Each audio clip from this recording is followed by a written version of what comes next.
Sehingga nanti ketika prodi itu dikembangkan di satu perguruan tinggi, itu juga disesuaikan dengan analisis demand driven dan juga supply driven, jadi pasokan dan juga tuntutan pekerja. Istilahnya itu ada skill gaps tuh. Jadi ketimpangan keterampilan yang apa yang diminta oleh industri tidak disediakan oleh perguruan tinggi, tidak bisa dipenuhi. Nah, sebenarnya penutupan atau moratorium prodi itu sesuatu yang natural saja. Itu bukan sesuatu yang istimewa sesungguhnya. Bahwa matinya suatu pekerjaan, hilangnya suatu pekerjaan, itu bukan kejadian hari ini. Itu bahkan terjadi sejak abad 17-an ketika revolusi industri. Halo Sobat Bisnis, kembali lagi di broadcast podcastnya Bisnis Indonesia dengan saya Renita Sukma sebagai hostnya. Nah, hari ini kita akan membahas soal sistem pendidikan, yang mana sistem pendidikan tanah air masih diselimuti berbagai permasalahan. Nah, salah satunya yang tengah disorot adalah persoalan gap antara jurusan yang ada dengan kebutuhan industri di tanah air. Nah, BPS sendiri mencatat di 2025 saja ada sebanyak 1 juta orang pengangguran terdidik dari total 7,24 juta tingkat pengangguran terbuka. Nah, sampai-sampai ada wacana penutupan sejumlah program studi yang dinilai sudah tidak lagi relevan. Nah, lalu di mana titik tengah antara jurusan yang disebut tak relevan lagi ini dengan kebutuhan industri atas talenta siap kerja? Nah, broadcast kali ini akan membahasnya dengan Amih Al-Humami, anggota Dewan Pendidikan Tinggi Kemendikti Saintek.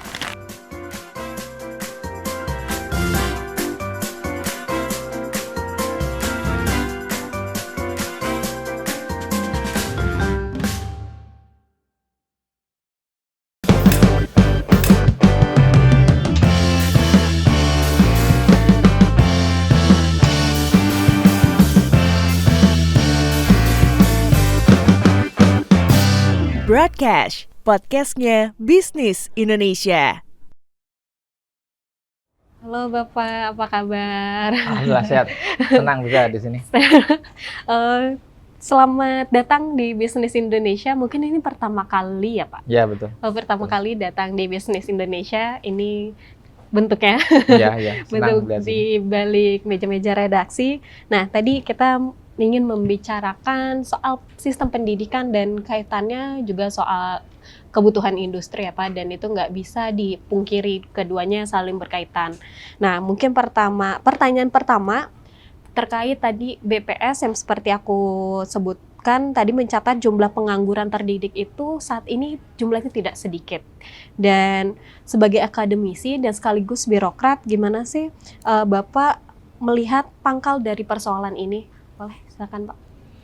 Ya, ini kesempatan yang sangat baik ya untuk mendiskusikan tentang isu amat sangat penting tentang pendidikan di perguruan tinggi dan bagaimana lulusan perguruan tinggi bersiap untuk dua hal.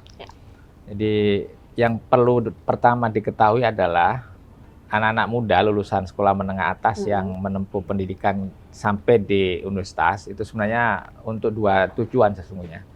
Yang pertama itu adalah untuk mengembangkan ilmu pengetahuan. Dan perguruan tinggi itu memang bukan semata-mata kelanjutan dari sekolah menengah, tapi di situ ada fungsi untuk pengembangan riset, pengembangan inovasi teknologi, dan juga pengembangan ilmu pengetahuan itu, knowledge production itu, dan scientific development, technology innovation. Tapi yang lain juga adalah keperluan untuk menyiapkan anak-anak muda yang dalam kelompok umur produktif, supaya ketika lulus perguruan tinggi dia siap bekerja, masuk ke lapangan pekerjaan untuk bidang-bidang profesi yang mereka tekuni, yang mereka pilih, dan berdasarkan pada bidang ilmu yang sudah dipilih waktu menempuh pendidikan tinggi itu menurut prodi gitu. Dan memang kita selalu mengecek ya untuk tingkat kelulusan berapa banyak menurut prodi dan keterserapan di pasar kerja. Jadi dari sisi kebijakan publik di sektor pendidikan dan sektor ketenagakerjaan yang dikaitkan dengan ekonomi, industri, itu kita selalu menekankan tentang pentingnya mengaitkan antara pendidikan dan terutama pendidikan tinggi dan kebekerjaan itu. Jadi dua hal ini amat sangat relevan dan selalu menjadi titik tekan dalam proses pengambilan kebijakan publik. Gitu. Jadi ketika perguruan tinggi atau dalam hal ini Kementerian Pendidikan Tinggi, Sains dan Teknologi menyusun satu rancangan besar ke depan, mengembangkan atau menawarkan bidang-bidang ilmu tertentu di sebuah perguruan tinggi, itu juga dilakukan analisis dengan kemungkinan nanti perkembangan untuk dunia industri dan sektor-sektor pekerjaan apa saja yang membutuhkan bidang keahlian tertentu, bidang keahlian khusus, sehingga ketika pembukaan prodi, maka nanti yang mahasiswa yang masuk di satu prodi itu orientasi ke depannya juga jelas dan sesuai dengan kebutuhan industri dan pasar kerja gitu. Nah, tapi kalau tadi berdasarkan data BPS masih banyak pengangguran terdidik, itu sebenarnya apakah berarti tadi belum align atau selaras Pak antara sistem pendidikan yang ada dengan kebutuhan industrinya, atau seperti apa Pak sebenarnya? Ya, dari sisi kebijakan publik itu yang selalu disusun adalah ini kebetulan lintas kementerian ya. Yes. Ada Kementerian Pendidikan Tinggi, Sains, Teknologi satu hal, dan kemudian ada Kementerian PPN Bappenas, ada Kementerian Perindustrian, ada Kementerian Ketenagakerjaan gitu. Yeah. Nah, dari sisi supply itu Kementerian Diktisaintek dan nanti ada diskusi dalam juga dengan Kementerian PPN dan juga Bappenas untuk menyeimbangkan antara demand side gitu dan supply side, dan kita selalu menghitung antara dan ketika membuat analisis itu didasarkan pada demand driven. Yes. Karena itu akan memetakan kebutuhan sektor pekerjaan apa saja yang paling diperlukan dan permintaannya tinggi gitu. Yang kemudian nanti dari si aspek yang lain itu adalah supply driven gitu. Jadi kita tidak boleh dan semestinya juga itu tidak bisa dilakukan hanya semata-mata dari aspek supply driven. Karena supply driven itu artinya bahwa kita sekedar membuka prodi saja, membuka bidang ilmu saja, tapi tidak mengetahui secara persis perkembangan ke depan itu seperti apa. Bidang-bidang pekerjaan apa yang di situ tuntutan untuk lulusan tinggi atau mungkin kurang atau bahkan barangkali juga amat sangat minim gitu. Sehingga nanti ketika prodi itu dikembangkan di satu perguruan tinggi, itu juga disesuaikan dengan analisis demand driven dan juga supply driven itu, jadi pasokan dan juga tuntutan pekerjaan. Tuntutannya. Nah, tadi ada upaya untuk keselarasan antara tadi supply dan demand-nya Pak.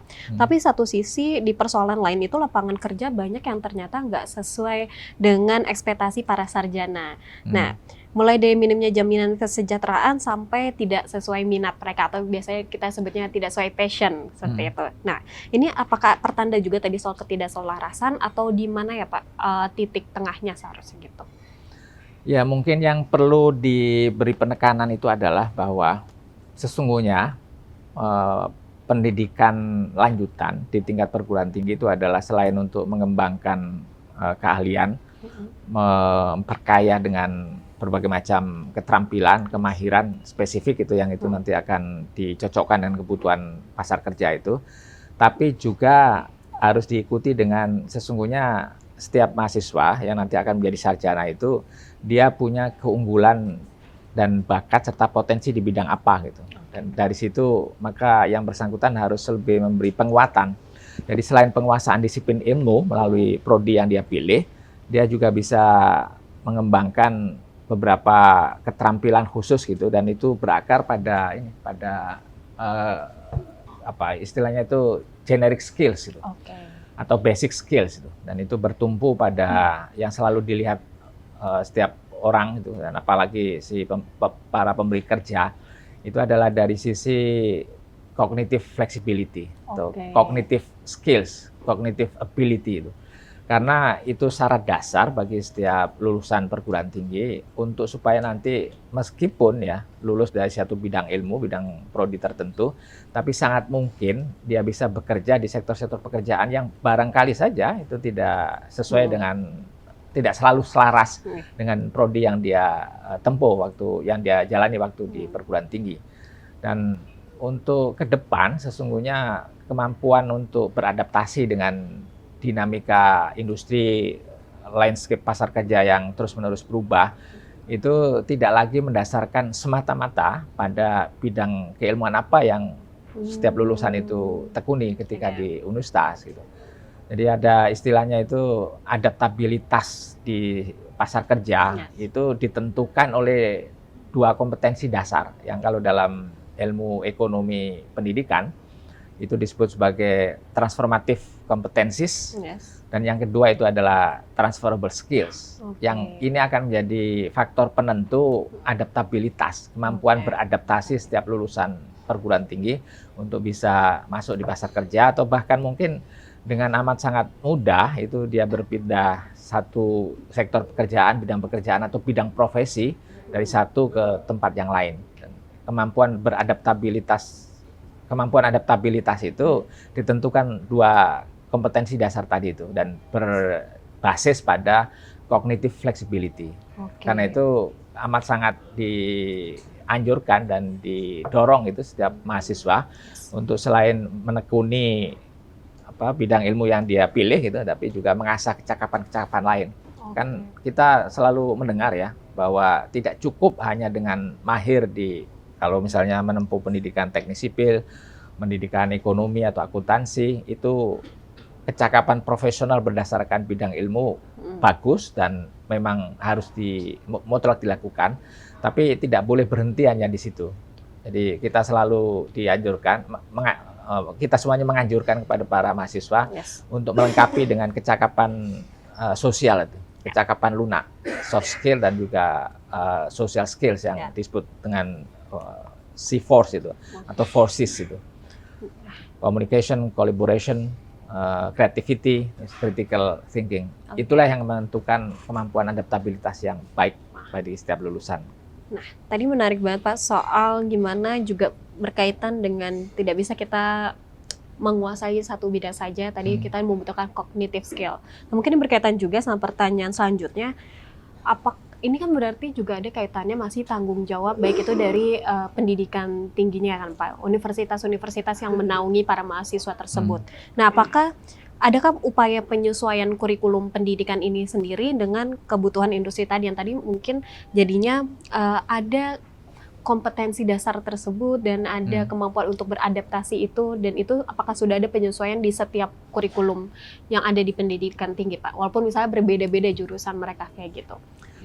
Iya, di setiap perguruan tinggi itu selalu mereka punya rancangan kurikulum yang sangat spesifik ya, berdasarkan pada bidang ilmu itu, dan mereka setiap perguruan tinggi juga membangun kemitraan strategis gitu dengan industri, dan mereka juga sudah bisa memetakan jadi bidang-bidang ilmu apa saja dan prodi apa saja yang di situ tuntutan permintaan dari pasar kerja dan industri itu banyak. Dan dalam konteks hubungan antara perguruan tinggi dan industri, mereka selalu untuk mengembangkan dan memperkuat, selain soal memperkaya materi kurikulum, juga peluang misalnya magang misalnya, atau juga kebutuhan industri atau pelaku usaha atau pemberi kerja, apa sesungguhnya keahlian-keahlian khusus yang perlu ditambahkan, dan mereka selalu berkomunikasi dengan perguruan tinggi untuk menyampaikan bahwa sebaiknya kurikulum memuat materi-materi tertentu atau keahlian-keahlian tambahan gitu, yang di luar dari konten dalam struktur kurikulum yang sudah ada. Nah, dengan kemitraan begitu maka akan makin kuat itu, dan keselarasan antara apa yang dipelajari di perguruan tinggi dengan apa yang diminta oleh pasar kerja, oleh pelaku industri itu makin dekat. Dan itu juga untuk meminimalkan kesenjangan. Jadi kita selalu menghadapi ya, karena kemitraan itu tidak semua ada pada perguruan tinggi. Istilahnya itu ada skill gaps itu. Jadi ketimpangan keterampilan yang apa yang diminta oleh industri tidak disediakan oleh perguruan tinggi, tidak bisa dipenuhi. Nah, melalui komunikasi dan ruang percakapan yang melalui kemitraan tadi itu akan menjadi baik gitu. Jadi tahu dan bisa mendekatkan dan juga bisa meminimalkan skill gaps yang kerap terjadi gitu. Nah Pak, soal skill gaps tadi juga membicarakan sudah soal kemitraan dengan industri. Hmm. Nah, tadi juga sempat di-mention juga sama Bapak soal bagaimana ini tuh sebenarnya lintas kementerian dan lembaga pembicaraannya. Nah, apakah ini berarti sudah ada komunikasi sebenarnya Pak dalam Bapak sebagai birokrat dari Kemendikbudristek juga? Apakah sebenarnya sudah ada komunikasi khusus terkait hal ini yang melibatkan lintas kementerian lembaga? Karena mengingat ini kan pendidikan tinggi selanjutnya pasti akan bekerja, dan ini berarti berkaitan dengan entah itu Kementerian Perindustrian dan juga Ketenagakerjaan seperti itu Pak. Pembicaraannya seperti apa sih Pak? Ya, ketika saya di Bappenas ya itu bahkan bekerja secara kolaboratif ya, bukan saja dengan kementerian tapi juga dengan pihak swasta dan sektor industri. Kami menyusun buku putih namanya. Buku putih ini memuat tentang pemetaan potensi pasar kerja, sektor-sektor pekerjaan strategis apa saja di situ yang terbuka dan memerlukan lulusan untuk bidang-bidang ilmu tertentu, dan juga sekaligus dalam pemetaan itu informasi digali dari pelaku industri. Jadi melibatkan setidaknya itu wawancara ya, dan juga menyebarkan kuesioner gitu kepada sekitar 300-an pelaku industri gitu. Dan itu kami diskusi di Bappenas ketika itu juga dengan Kementerian Pendidikan Tinggi. Waktu itu masih Kementerian Pendidikan dan Kebudayaan, dan juga Kementerian Industri, dan di situ dan sektor swasta memetakan betul dan diketahui bahwa memang ada bidang-bidang tertentu dan juga jenis-jenis keahlian serta prodi yang masih favorit dan di situ permintaannya sangat tinggi. Misalnya ya di teknologi industri, terus di agriculture itu masih tinggi juga, dan juga sektor-sektor yang di situ membutuhkan di sektor pertambangan misalnya, atau manufaktur gitu. Itu masih tinggi, dan pada umumnya memang masuk pada kategori kalau dalam bidang ilmu ya, bidang ilmu STEM itu. Jadi itu tuntutannya masih sangat tinggi, dan kita masih agak senjang pada bagian ini. Jadi prodi di STEM itu ya kalau misalnya dibuat pembulatan itu ya, itu mungkin 60 atau 65 saja. Maksud saya komposisinya 65 itu ilmu sosial humaniora, terus 30 atau 35 itu untuk STEM. Jadi dari sisi prodi belum seimbang, tidak proporsional, dan dari sisi jumlah mahasiswa juga makin tertinggal itu yang kelompok STEM itu. Padahal itu kalau menurut pemetaan ini permintaannya itu masih sangat tinggi dan masih sangat banyak. Dan karena itulah maka, dan diketahui juga itu prodi-prodi mana yang di situ lulusannya paling besar dan tingkat keterserapan di pasar kerja itu juga tidak terlalu tinggi. Dan kita menyebutnya, karena itu pekan-pekan lalu atau bulan lalu itu kan ramai sekali kan, polemik itu, ada prodi yang ditutup bahkan itu, atau moratorium gitu.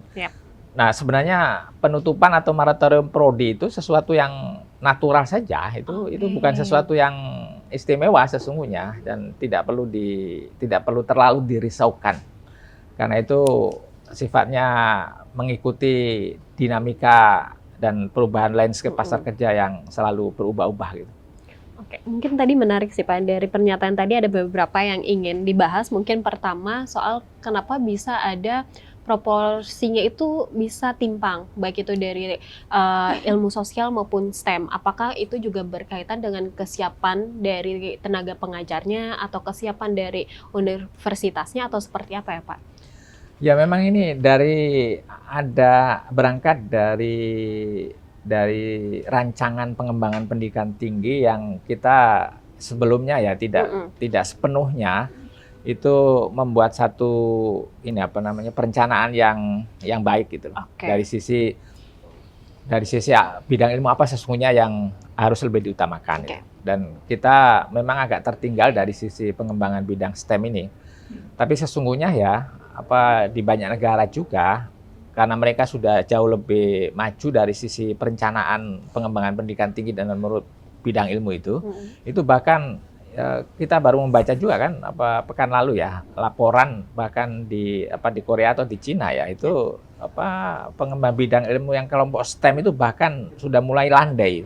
Dan beberapa jurusan pada kelompok STEM itu ditutup itu dan digantikan untuk yang lain juga gitu. Jadi memang berbeda karakteristik menurut daerah, menurut negara. Yep. Nah, bagi kita di Indonesia yang situasinya seperti yang tadi itu, jadi melahirkan lulusan sarjana keteknikan misalnya, itu kebutuhannya sangat tinggi tapi tidak berbanding jumlah insinyur yang dilahirkan, yang diluluskan oleh perguruan tinggi. Insinyur-insinyur yang lulus dari perguruan tinggi itu pun tidak semuanya bekerja di sektor keteknikan. Itu yang mereka memilih pekerjaan yang lain juga itu yang menyebabkan kebutuhan di bidang-bidang pekerjaan tertentu tidak bisa dipenuhi bahkan untuk dalam kategori bidang ilmu STEM. Berarti tadi juga melanjutkan Pak soal menutup program studi itu berarti bukan sesuatu karena responsnya tuh sangat masif dan menganggap jadinya ada spekulasi sebagai bentuk dalam mungkin kasarnya mengkerdilkan atau memandang rendah prodi lain seperti itu.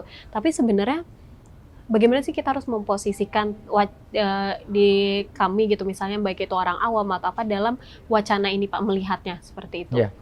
Tadi di awal ya saya mulai dengan bahwa melanjutkan pendidikan di universitas itu untuk dua kepentingan. Jadi kepentingan untuk pengembangan ilmu pengetahuan, apakah menjadi ilmuwan, menjadi scholars gitu. Itu satu hal dan memang perlu difasilitasi gitu. Tapi di sisi lain adalah tadi untuk berorientasi masuk ke pasar kerja. Nah, kalau untuk yang kedua ini, maka pertimbangannya adalah bahwa kita harus terbuka terhadap kemungkinan pasang surut bidang ilmu yang diperlukan oleh pasar kerja, oleh industri gitu. Nah, dengan menyadari itu, maka ke depan itu kita tidak lagi ada kecenderungan relaktan itu menutup diri untuk misalnya kalau misalnya satu program studi terpaksa harus di moratorium atau ditutup, maka ada penolakan yang kuat. Itu tidak sesuai dengan upaya kita untuk merespon perkembangan terbaru, terkini yang memang berlangsung sangat dinamis itu. Jadi sekali lagi penutupan atau pembukaan prodi itu sesuatu yang alami, tapi juga tidak boleh dipahami atau disalahpahami, tepatnya ya, bahwa mengecilkan atau menganggap lebih tidak berharga bidang-bidang ilmu yang lain. Kita selalu menempatkan ini jangan keliru ya, untuk bidang-bidang ilmu sosial humaniora itu bahkan dia tidak lekang oleh zaman, oleh waktu. Jadi untuk pada bagian tertentu, prodi-prodi tertentu ilmu sosial humaniora itu bahkan dia harus diproteksi, dia harus tetap ada. Kalau kita melihat studi, bahkan ini dirujuk di World Economic Forum ya. Jadi bidang ilmu di kelompok sosial humaniora yang harus tetap ada dan selalu ada, itu misalnya sejarah, antropologi, arkeologi, bahkan mungkin filsafat ya, yang peminatannya sedikit gitu.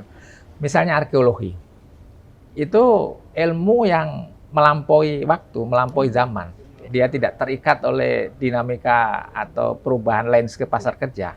Kita memerlukan arkeologi itu untuk tahu masa lampau sejarah umat manusia, menekuni riset-riset terkini dari peninggalan masa lampau, dan ke depan akan tetap diperlukan sama halnya dengan ilmu sejarah. Antropologi sosial kah, antropologi budaya kah? Coba, kita yang bekerja di sekarang teknologi maju, dan antropologi itu bisa membantu perilaku manusia ketika misalnya masuk pasar kerja gitu. Jadi sektor industri, katakanlah pengguna gawe ini, dengan algoritma itu perilaku sosial masyarakat itu bisa diteliti dan bantuan antropologi gitu, untuk melihat sifat-sifat manusia dan kecenderungannya ketika tampil dalam bentuk perilaku sosial yang termanifestasi dalam penggunaan aneka macam gawe untuk kebutuhan konsumsi. Jadi tetap diperlukan, dan pada bagian seperti itulah maka perlindungan untuk prodi-prodi yang kelompok sosial humaniora tetap perlu dan harus tetap ada gitu. Jadi Oke. tidak memandang keunggulan satu bidang ilmu atas yang lain. Jadi lebih karena soal kebutuhan praktikal saja di dalam kenyataan sehari-hari. Dalam kenyataan sehari-hari. Nah, berarti Pak, menurut Bapak sendiri, di mana sih titik keseimbangan antara prodi yang memang tidak aplikatif langsung dengan dunia kerja dan kebutuhan industri yang akan talenta siap kerja? Titik keseimbangan itu di mana ya Pak? Ya pertama memang tadi ada prodi-prodi yang memang di situ kan secara langsung itu memang harus ada keselarasan dengan sektor ekonomi atau industri yang dikembangkan. Dan kita sebenarnya kawan-kawan terutama di Bappenas itu ya, itu bahkan sudah membuat pemetaan per wilayah ya, dan pusat-pusat pertumbuhan ekonomi baru, dan itu disesuaikan dengan bidang-bidang keunggulan. Jadi kalau misalnya di Kalimantan itu kan ada pertambangan, ada eksplorasi seluruh sumber daya alam. Kalau di Bali ada pariwisata, di Sumatera juga begitu, di Aceh mana keunggulannya apa, terus di Sumatera Utara dan seterusnya, atau di wilayah timur.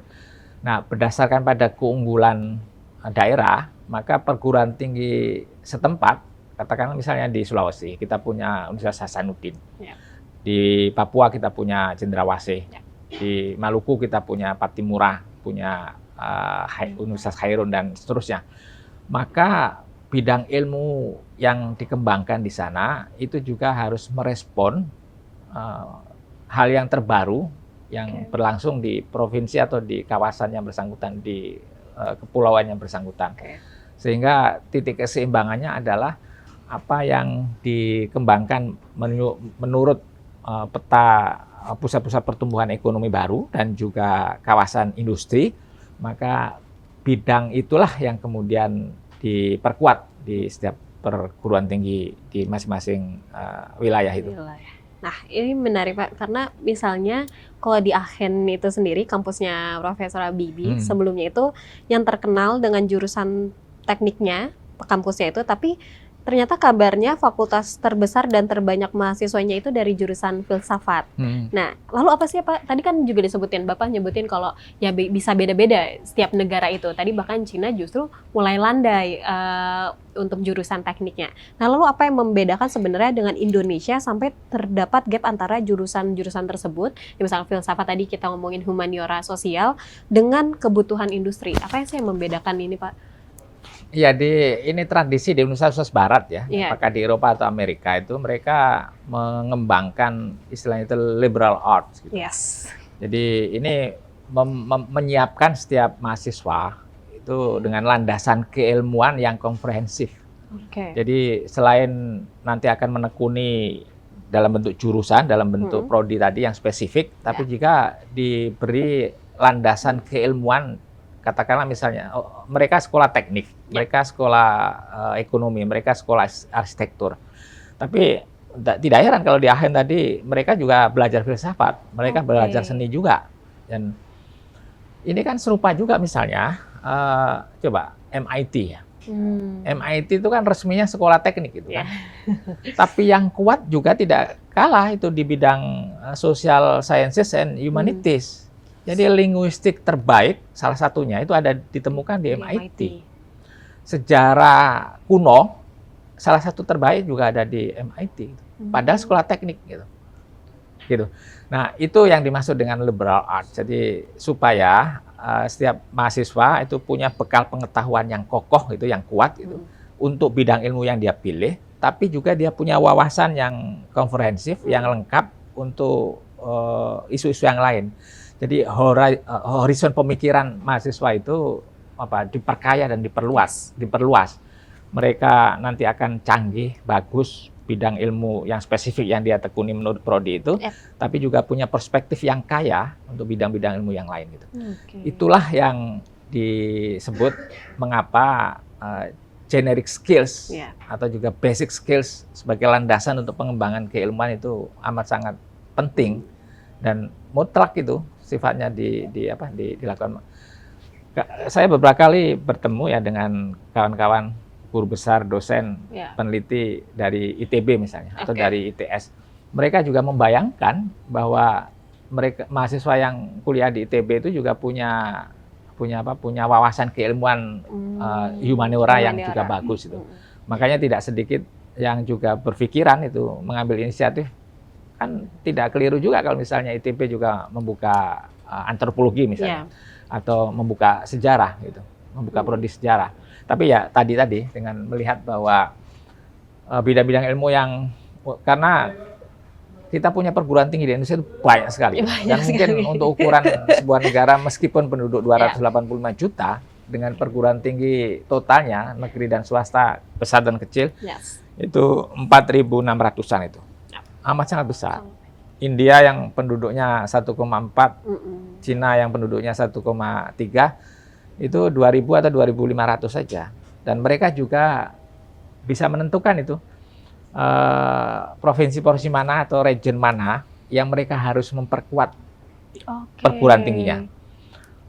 India itu dia punya Indian Institute of Technology, serupa dengan ITB atau meniru sebenarnya MIT itu. Itu sampai ada berapa, 6 atau 8 itu. Dan beberapa itu memang bagus sekali. Jadi mereka menekuni secara khusus pendidikan itu dan juga selalu menghubungkan kemitraan dengan industri tadi itu yang kuat tadi. Nah, menarik sih Pak sebenarnya, karena sebelumnya kita membicarakan, sebenarnya aku wawancara Bapak juga, kita membicarakan terkait standar LPTK atau universitas yang melahirkan tenaga pendidik. Waktu itu mempertanyakan LPTK tuh banyak, apakah ini mempengaruhi standar dari guru yang dihasilkan kayak gitu. Nah tadi Bapak mention juga perguruan tinggi kita tuh ternyata banyak sekali gitu. Nah apakah ini juga yang berpengaruh pada para pekerja yang dihasilkan nantinya kayak gitu, standarnya apakah kemudian jadi ada beberapa standar mungkin universitas yang jadinya hasil pekerja yang dihasilkan itu standarnya tidak sesuai apa yang dibutuhkan oleh industri. Apakah itu berkaitan juga Pak? Apakah berarti kita butuh perketat lagi izin pendirian perguruan tinggi atau seperti apa? Ya, saya kira memang ini ada keperluan untuk menata ulang ya perguruan tinggi di Indonesia itu, dan termasuk juga izin-izin pendirian perguruan tinggi baru atau pembukaan prodi baru. Meskipun ya ada kebijakan apakah moratorium atau bahkan kemarin diskusi soal penutupan itu. Tapi yang penting itu adalah bahwa kita berharap setiap mahasiswa yang menempuh pendidikan tinggi itu memilih prodi yang sesuai dengan peminatannya itu, dan dia harus betul-betul memperoleh mendapatkan fasilitas pembelajaran dan juga pendidikan yang memungkinkan bagi setiap mahasiswa itu untuk bisa mengembangkan bakat, kemahiran dan keterampilan sehingga nanti ketika lulus betul-betul melampaui dari standar kelayakan, standar kualitas gitu. Sehingga nanti ketika masuk ke pasar kerja, dia memenuhi kompetensi sebagaimana yang dimintakan oleh pemberi kerja, oleh industri gitu. Nah, dalam hal tadi disinggung soal Universitas LPTK yang memproduksi guru.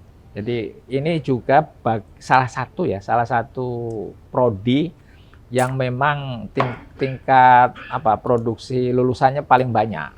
Jadi kita tahu bahwa berdasarkan pada statistik pendidikan tinggi ya, jumlah LPTK itu kira-kira Universitas LPTK yang memproduksi guru itu mungkin 170-an lembaga. Nah, kalau dari 170 lembaga itu yang kategori bagus saja, barangkali juga hanya belasan gitu, dari 170. Nah, kita cek itu jumlah mahasiswa pendidikan, apakah misalnya pendidikan sejarah, pendidikan sosiologi, pendidikan kimia, atau pendidikan fisika, itu totalnya 1,5 juta. Besar sekali. Dan setiap tahun yang lulus itu antara 250 atau 300 ribu, 250 ribu atau 300 ribu. Besar sekali. Dan paling besar untuk semua bidang ilmu yang lainnya. Nah, kalau orientasi lulusan Universitas LPTK itu semata-mata pada guru, menjadi guru, maka lapangan pekerjaannya menjadi terbatas. Apalagi kalau misalnya gurunya itu guru berstatus ASN misalnya. Karena guru berstatus ASN itu Kalau misalnya kita mengisi yang pensiun saja itu hanya rata-rata 60.000 saja. Padahal lulusannya setiap tahun sampai maksimal 300.000. Jadi jarak antara secara teoritis ya, pasti. lowongan pekerjaan dengan lulusan yang mungkin akan melamar itu jauh sekali. Nah, karena itu maka harus dibuka itu peluang-peluang mengembangkan profesi dan pekerjaan di luar wilayah pendidikan, di luar wilayah keguruan. Dan disitulah letak pentingnya tadi generic skills tadi atau cognitive flexibility. Dan dua kompetensi utama tadi di awal, transformative competencies dan transferable skills, itu mutlak dipunya oleh setiap mahasiswa dan lulusan semua bidang ilmu. Dan karena itulah maka itu yang akan menjadi alat ukur apakah yang bersangkutan bisa lebih adaptif di sektor pekerjaan ke depannya. Mungkin sebelum 2 pertanyaan terakhir Pak, karena tadi sempat di-mention juga soal liberal arts dan bagaimana pendidikan tinggi di luar negeri bahkan mulai membuka, misalnya MIT juga membuka ilmu-ilmu humaniora. Apakah itu yang juga dibutuhkan Indonesia Pak? Karena seringkali jadinya ada dikotomi STEM ya STEM, sosial-sosial. Makanya ketika ada wacana penutupan prodi jadi bola panas, seakan-akan tadi dianggap melemahkan yang satu dibandingkan yang lainnya, kayak gitu. Apakah itu sebenarnya juga yang dibutuhkan pencampuran lingkungan antara tadi humaniora dan STEM atau seperti apa Pak? Dua ilmu pengetahuan ini. Nah itu kalau polemik yang kemarin itu lebih ke soal ini saja, soal sensitivitas publik saja. Jadi publik sepertinya agak gampang terganggu, gampang ya istilahnya itu sumbu pendek itu, reaksinya itu betul-betul impulsif gitu. Padahal kalau dalam tradisi perguruan tinggi, tradisi akademik, tradisi ilmiah, betul-betul menimbang keberlanjutan satu prodi itu sesuatu yang alamiah saja, sesuatu yang lazim, sesuatu yang betul-betul biasa gitu. Nah, kita memang perlu melihat dengan seksama ke depan itu. Karena itu pemetaan bidang keahlian dan kebutuhan tadi itu menjadi amat sangat penting gitu. Karena begini juga kita itu harus bisa juga memadukan antara manpower planning gitu, dan dalam hal ini adalah lulusan perguruan tinggi, dan juga economic and industrial planning. Jadi itu tadi yang saya sebut bagaimana mengapa perguruan tinggi di Kalimantan misalnya ketika mengembangkan satu prodi itu juga harus melihat dan mereka juga harus sudah bisa memetakan dinamika kebutuhan di pasar kerja untuk sektor-sektor unggulan apa dan juga pusat-pusat pertumbuhan ekonomi baru apa yang sedang dipacu gitu untuk berkembang luas, dan disitulah mereka bisa menyesuaikan gitu untuk penguatan dan penekanan satu bidang ilmu atau prodi menurut kebutuhan daerah yang bersangkutan. Nah, berarti selanjutnya nih Pak, menurut Bapak sendiri langkah strategis apa sih yang bisa dilakukan pemerintah untuk menekan sarjana pengangguran di tanah air atau pengangguran terdidik tadi dan mempersempit gap antara jurusan yang ada dan kebutuhan industri? Seperti Pak. Ya, tadi memang kalau berdasarkan pada ilmu perencanaan ya dan pekerjaan-pekerjaan yang sifatnya teknokratik untuk bisa menyusun satu dokumen ya antara apa sih strategi ke depan, strategi pengembangan perguruan tinggi ke depan dan membuka prodi-prodi atau bidang ilmu, mengembangkan satu bidang ilmu di perguruan tinggi itu tetap penting dan harus dilakukan dan juga disesuaikan dengan tadi dinamika industri dan pasar kerja. Tapi pada akhirnya itu begini, mahasiswa yang kuliah di perguruan tinggi itu kan apakah yang bersangkutan nanti bisa bekerja di sektor pekerjaan apa dan di wilayah profesi apa, itu kerap kali juga tidak selalu selaras dengan bidang ilmu yang dia tekuni. Dan sangat mungkin bahkan juga berbeda haluan itu, berbeda arah. Dan karena itulah maka mengapa menjadi, apalagi sekarang ya kan kita ada isu soal otomasi, pekerjaan-pekerjaan manual oleh manusia itu sudah digantikan dan bahkan sudah diambil alih oleh teknologi dan Kecerdasan. macam-macam melalui otomasi itu. Lalu muncul banyak sektor-sektor pekerjaan yang hilang itu. Tapi peluang untuk tumbuhnya bidang-bidang pekerjaan baru muncul. Dan ini kalau kita membaca, ini menariknya ya. Ya. Ya, kita semuanya amat sangat tahu kan analisis dari Yuval Harari di Homo Sapiens itu, dan juga mungkin ini ada buku bagus yang memetakan bagian ini itu 21 lessons for 24th century. Jadi 21 pelajaran bagus untuk era abad 21. Dan Yuval Harari itu juga sudah mengatakan dan merespon dengan sangat baik bahwa matinya suatu pekerjaan, hilangnya suatu pekerjaan, itu bukan kejadian hari ini. Oke. Itu bahkan terjadi sejak abad 17-an ketika revolusi industri. Pekerjaan lama hilang, tapi muncul lahir pekerjaan baru yang bahkan mungkin lebih banyak dari pekerjaan yang hilang tadi itu. Dan pada bagian inilah maka apa sesungguhnya selain tadi soal penguatan bidang ilmu yang dikembangkan atau yang ditekuni oleh mahasiswa perguruan tinggi, tapi juga kecakapan-kecakapan yang di situ membuat yang bersangkutan itu adaptif tadi itu. Oke. Adaptabilitasnya yang tinggi. Dan itu yang dianalisis oleh, dan selalu ya, Future Jobs itu yang di World Economic Forum itu yang mengatakan kan bahwa kecakapan 4C itu mutlak. Oke. Dan saya tadi ingin menambahkan dan kembali menekankan sekali lagi 2 ya, ini juga dirujuk di semua dokumen perencanaan ekonomi, perencanaan industri atau perencanaan tenaga kerja yang kompetensis transferable competencies tadi itu, dan juga transformative skills. Hanya dengan kecakapan 4C tadi itu dan 2 kompetensi dasar, itulah yang menentukan yang bersangkutan itu bisa lebih leluasa memilih jenis-jenis pekerjaan apa saja. Oke, nah tadi ya Pak, 2 kompetensi dasar itu transformable sama transformative skills.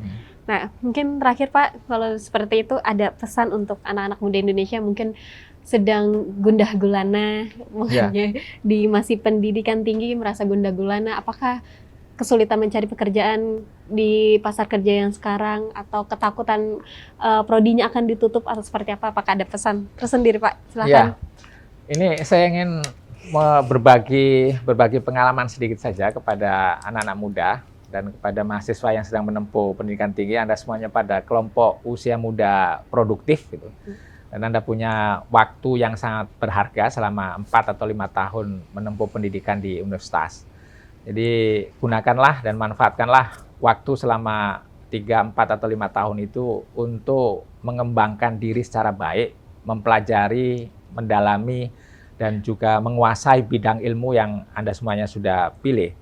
Dan tidak perlu risau, tidak perlu galau, tidak perlu juga khawatir tentang masa depan setelah lulus dari perguruan tinggi. Karena menguasai bidang ilmu menurut prodi itu satu hal, tapi kemampuan untuk bisa survive di pasar kerja itu hal yang lain.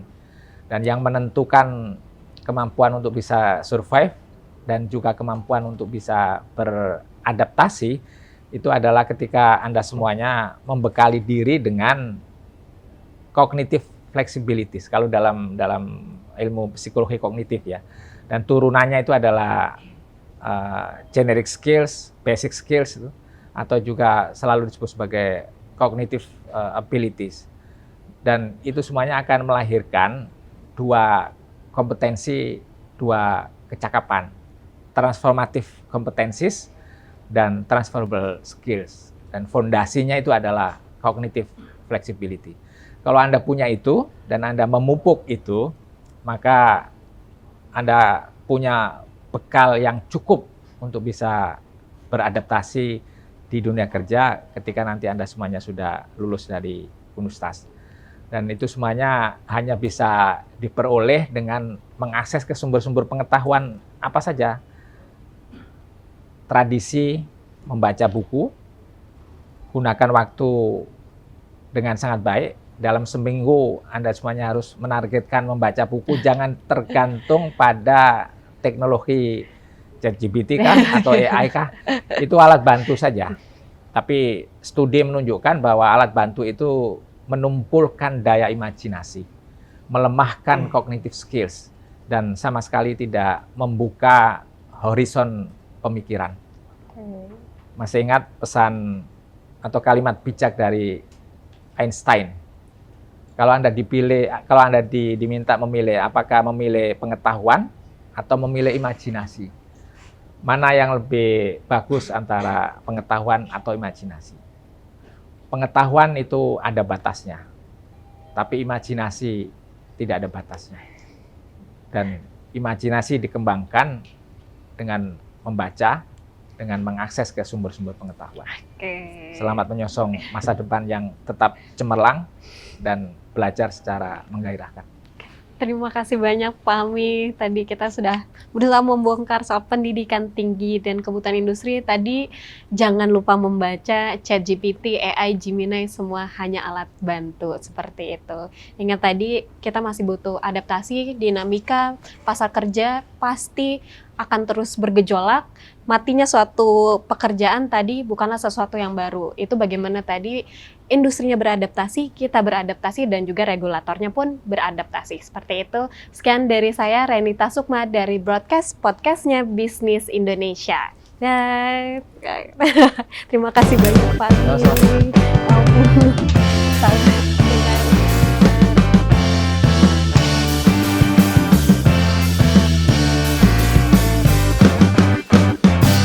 Broadcast, podcastnya Bisnis Indonesia.